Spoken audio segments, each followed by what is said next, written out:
On the night of November 9th, 1989, the impossible happened. The Berlin Wall, once the most powerful symbol of division in the modern world, fell. East and West Berliners, separated for nearly 3 decades, climbed atop the concrete barrier that had split families, dreams, and a nation in two. Hammers struck, tears flowed, history shifted. But behind that night of celebration lies a deeper question. What really caused the fall of the Berlin Wall? Was it the courage of ordinary people, the policies of global powers, or the crumbling weight of an unsustainable system? This is the story of how one wall, built to keep people apart, was torn down by history itself. 1. The wall that divided the world. To understand its fall, we must first understand why it was built. After World War II, Germany was split into 4 zones, each controlled by one of the Allies: the United States, Britain, France, and the Soviet Union. Berlin, though deep inside the Soviet zone, was also divided the same way. Soon, tensions between the Western Allies and the Soviet Union hardened into a new kind of war, a Cold War. It wasn't fought with bombs or tanks, but with ideologies: capitalism versus communism, freedom versus control, democracy versus dictatorship. By the 1950s, the divide was clear.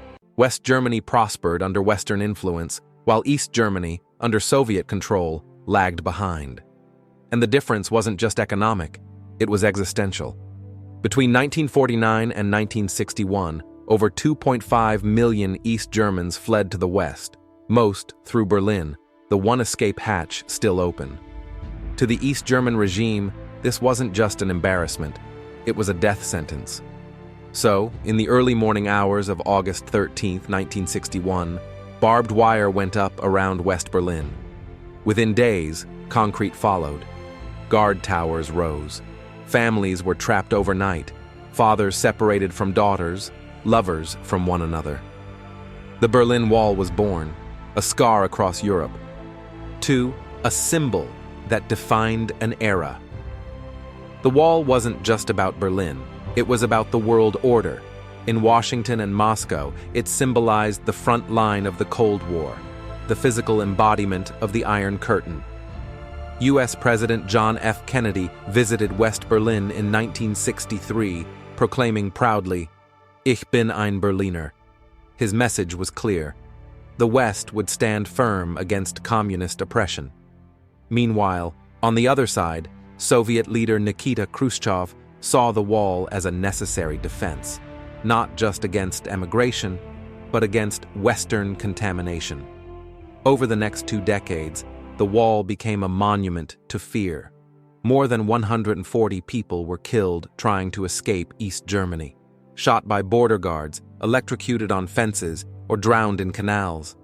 The wall wasn't just physical, it was psychological.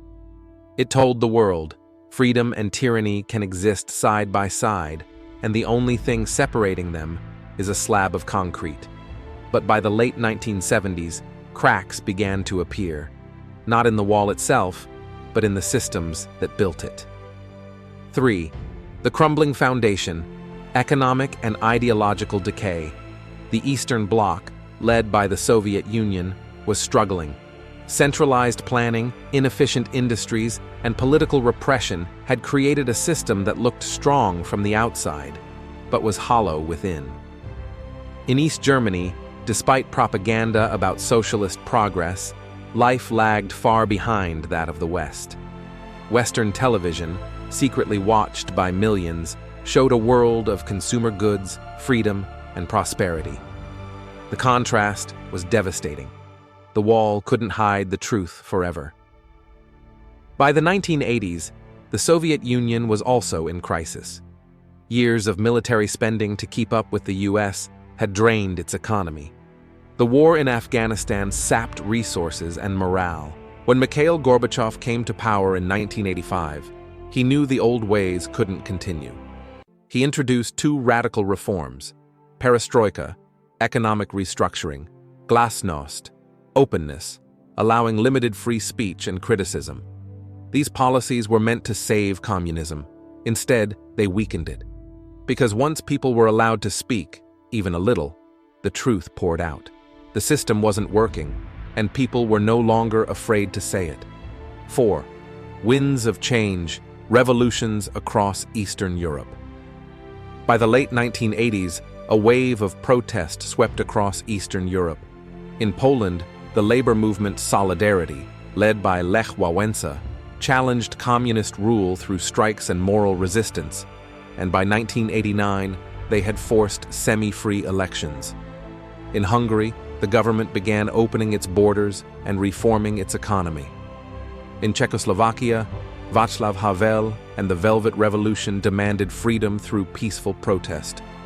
For East Germany, the message was clear. The world was changing. And the people wanted to be part of it.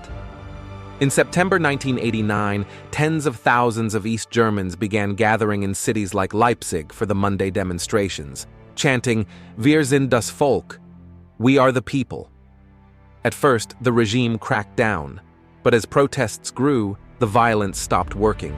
Even the security forces began to hesitate, and soon, the movement became unstoppable.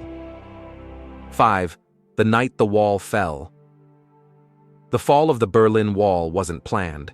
It was, in many ways, an accident of history. Under pressure from growing protests and an exodus through Hungary and Czechoslovakia, the East German government decided to ease travel restrictions. On November 9, 1989, government spokesman Günter Schabowski held a live press conference. Reading from his notes, he mistakenly said that East Germans could cross the border immediately, without delay. Journalists rushed to report it. Within hours, thousands of East Berliners gathered at the wall's checkpoints, shouting, demanding to be let through. The border guards, overwhelmed and confused, made a choice that changed history. They opened the gates. Crowds surged through. People climbed the wall. Strangers embraced, crying, laughing, singing. The wall that had divided a continent for 28 years was gone in a single night. And with it, the Cold War's greatest symbol crumbled. 6. The domino effect. The end of the Cold War. The fall of the Berlin Wall wasn't just the end of a barrier. It marked the beginning of the end for the entire communist system in Eastern Europe. Within months, Czechoslovakia's communist regime collapsed peacefully. Romania's dictator, Nicolae Ceausescu, was overthrown and executed. And by 1990, Germany was moving toward reunification. Even the Soviet Union could not escape the wave. In 1991, it too dissolved, ending the ideological struggle that had defined the 20th century. But perhaps the most remarkable part of it all was how it happened, not through war, but through the will of ordinary people. The wall fell not because tanks rolled in, but because people refused to live divided any longer. 7. The myths and the lessons. Many like to imagine the fall of the Berlin Wall as a triumph of the West, of capitalism over communism. But the truth is more complex. It wasn't one nation or one leader that caused it. It was a convergence of forces: economic decay, political reform, social resistance, and the human longing for freedom. Leaders like Gorbachev, Reagan, and Pope John Paul II played their parts, each pushing, nudging, or inspiring in their own way. But it was the courage of countless East Germans, the protesters, the escapees, the ordinary citizens who gave the wall its final push. As one Berlin citizen later said, "The wall didn't fall, we pushed it down." Today, fragments of the wall stand as memorials, not of oppression, but of resilience. They remind us how fragile divisions can be and how powerful unity can become. 8. The wall within. Yet, in another sense, the wall never truly disappeared. Because every society, every person, carries their own invisible walls. Walls of ideology, walls of fear, walls that separate us from them. The Berlin Wall fell because enough people dared to believe those barriers could be overcome. That belief, not any policy or leader, was the real revolution. And maybe that's the enduring lesson of 1989. Walls, no matter how high or strong, cannot outlast the human desire to be free. Outro. Legacy of a broken barrier. When the Berlin Wall crumbled, it didn't just reunite a city, it reunited the human story. For a moment, it seemed like the world was moving towards something new, a future beyond fear, beyond division. And though new walls have risen since, political, cultural, digital, the echoes of that night remind us that no system, no ideology, no empire can stand forever against the power of hope. Because history has shown, again and again, every wall eventually falls. Join us on a journey through the ages, where every question becomes an opportunity to discover. Subscribe now and start exploring life's greatest questions with us.